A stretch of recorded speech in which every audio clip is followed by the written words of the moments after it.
Let's talk about executive power, because apparently a lot of folks have forgotten what the Constitution actually says about the president's authority, especially when they don't like who's in the Oval Office. Here's the deal: the Constitution doesn't say the president gets to run the executive branch unless the other side doesn't like him. No, the founders were the crystal clear.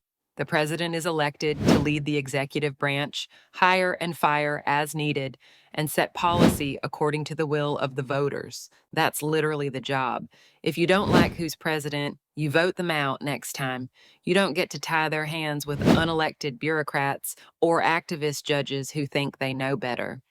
But lately, we've seen what's being called a judicial coup, lower courts and entrenched agencies blocking a sitting president from carrying out his agenda. They're using legal loopholes and old precedents, like the Humphreys executive case, to shield entire agencies from presidential authority. That's not checks and balances. That's the administrative state running wild, accountable to no one but itself. Here's the irony: the same people screaming about democracy are the ones cheering when unelected judges and bureaucrats undermine the will of the voters just because they don't like the guy in charge. Sorry, but that's not how constitutional government works. If you want the power, win the election.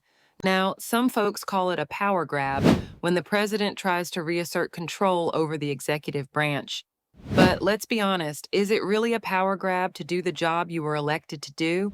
Or is it a much needed return to the separation of powers, where the executive executes, the legislature legislates, and the judiciary judges? The Supreme Court is finally stepping in, reversing some of these judicial overreaches and reminding everyone that the president's authority doesn't vanish just because the other side is mad.